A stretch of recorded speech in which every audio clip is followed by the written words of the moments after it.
ভাগ্যরেখা নাটকপ্রেমী বন্ধুরা, তোমরা সবাই কেমন আছো? আশা করি সবাই অনেক ভালো আছো। আজকে প্রতিবারের মতো আবার চলে আসলাম তোমাদের জনপ্রিয় নাটক ভাগ্যরেখা নাটকের আপডেট পর্ব 478তম পর্ব নিয়ে। তো বন্ধুরা, 478তম পর্বটি দেখার আগে তোমরা যদি আমাদের এই চ্যানেলে নতুন দর্শক হয়ে থাকো তাহলে অবশ্যই চ্যানেলটি সাবস্ক্রাইব করে এসো।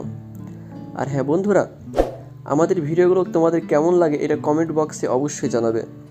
তাহলে চলো বন্ধুরা, দেরি না করে শুরু করা যাক ভাগ্যরেখা নাটকের 478তম পর্বে কি ঘটতে চলেছে।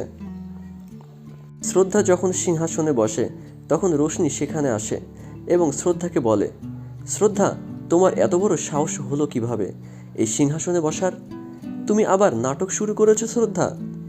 রোশনি যখন শ্রদ্ধার সাথে খারাপ আচরণ করছিল তখন ঋতু পিসি বলে, রোশনি, তোমার এত সাহস কিভাবে হলো দেবী শ্রদ্ধার সাথে খারাপ আচরণ করার? তখন রোশনি আরও বলে, শ্রদ্ধা, তোমার খেলা এবার শেষ করে দেব আমি, তুমি অনেক অভিনয় করেছ। তখন শ্রদ্ধা কোনো কথা না বলে চুপ করে বসে থাকে। ঋতু পিসি তখন বলে, দেবী শ্রদ্ধার সামনে তুমি গলা উঁচু করে কোন সাহসে কথা বলছো রোশনি? সবাই তখন অনেক রেগে যায় রোশনির উপরে। রোশনি ভয় পেয়ে সবার দিকে তাকিয়ে থাকে। তখন অভয়ের মা বলে, দেবী শ্রদ্ধার সামনে তুমি এইসব কি বলছো রোশনি? বরুণের মাও রোশনিকে অনেক কথা শোনায়। আর পাড়া প্রতিবেশীরা রোশনিকে কি বলবে, তুমি একজন ডাক্তার হয়ে দেবী শ্রদ্ধাকে এইসব কথা বলছো? অভয়ের মা শ্রদ্ধাকে বলে, দেবী শ্রদ্ধা, আপনি রোশনিকে এত সাজা দেওয়ার পরেও রোশনির লজ্জা হয় না? রোশনির এত সাহস কিভাবে হয়?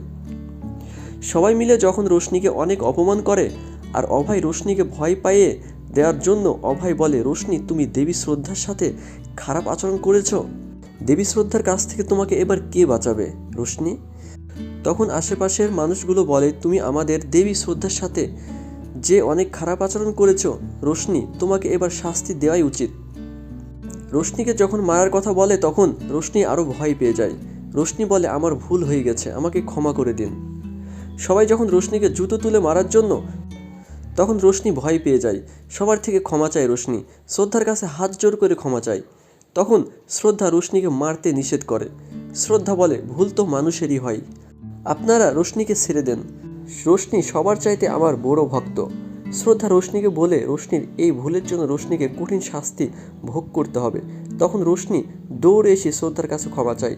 রোশনি বলে, দেবী শ্রদ্ধা, তুমি আমাকে দয়া করে এবারের মতো ক্ষমা করে দাও, আমার আর এই ভুল কোনোদিনই হবে না। এবং শ্রদ্ধা বলে, তুমি আমাকে সবার সামনে দেবী প্রমাণ করেছো রোশনি, তার শাস্তি তোমাকে ভোগ করতেই হবে। এখন রোশনি মনে মনে বলে, আমি তোমার সামনে অভিনয় করছি, আমি তো কোনোদিনই হার মানব না শ্রদ্ধা। তখন শ্রদ্ধা সবার সামনে রোশনিকে মাথায় একটা তরমুজ নিতে বলে এবং শ্রদ্ধা তরমুজটি রোশনির মাথায় ভাঙতে চায়। অতঃপর অভয় একটা তলোয়ার হাতে তুলে দেয় শ্রদ্ধার, আর তলোয়ার থেকে রোশনি অজ্ঞান হয়ে পড়ে যায়। আর বাচ্চাটি এসে রোশনির মুখে পানি ছিটিয়ে রোশনিকে সুস্থ করে তোলে। রোশনি ভয়ে ঋতু পিসি শ্রদ্ধার থেকে ক্ষমা চায়। আর অভয় আর বরুণ হাসে এইসব দেখে, কারণ তারা এসব কিছু প্ল্যান করেছিল। শ্রদ্ধা সবাইকে জব্দ করার জন্য ত্রিপাঠী পরিবারের সবাইকে কাজ দেয়। পরের দিন রোশনি যখন গভর্নর ছিল তখন বরুণ সেখানে আসে এবং রোশনিকে দেখে হাসাহাসি করে। আর রোশনি তখন আরও রেগে যায়, মেয়েটি বানাবো। আর তখনই সেখানে চলে আসে বরুণ, এসে বলে, তুমি তো ভালোই কাজ করছো রোশনি। অথবা রোশনি তার কাজ শেষ করার পর তার রুমে আসে এবং বলে, শ্রদ্ধা, আমি তোমাকে ছাড়বো না, তুমি আমাকে দিয়ে কাজ করিয়েছ। রোশনি রুমে আসে তখন শ্রদ্ধাকে দেখে রোশনি অনেক রেগে যায়। আর তখনই রেগে গিয়ে শ্রদ্ধাকে মারতে ওঠে। আর শ্রদ্ধা রোশনির হাত চেপে ধরে। তখন শ্রদ্ধা মজা করে বলে, তোমার হাতে তো গোবর আছে রোশনি, আর এই হাত দিয়ে তুমি দেবী শ্রদ্ধাকে মারতে উঠেছ। তখন রোশনি বলে, আমিও তোমাকে ছাড়বো না শ্রদ্ধা, একদিন তুমি দেখে নিও আমি তোমার কি করতে পারি। সবাইকে যখন শ্রদ্ধা কাজ দেয় তখন সবাই অনেক ক্লান্ত হয়ে পড়ে। সবাই কাজ করতে করতে পেরেশান হয়ে যায়। তারপরেও কেউ দেবী শ্রদ্ধার কথা অমান্য করে না। আর শ্রদ্ধা সবার কাজ শেষ হলে শ্রদ্ধা সবাইকে খাবার খেতে দেয়। সবাই বসে বসে খাবার খাচ্ছিল। সবাই যখন একসাথে বসেছিল তখন শ্রদ্ধা সবাইকে দেখে অনেক খুশি হয়। আর শ্রদ্ধা যখন খাবার খাচ্ছিল সবাইকে, তখন শ্রদ্ধার শাশুড়ি এসে শ্রদ্ধাকে বলে, দেবী শ্রদ্ধা, আপনি কাজ করছেন কেন, আমাকে দিন, আমি কাজ করি। তখন শ্রদ্ধা বলে, আজকে আমি আপনাদের নিজের হাতে খাওয়াবো। আর কীর্তি সেখান থেকে চলে যায় খাবার না খেয়ে।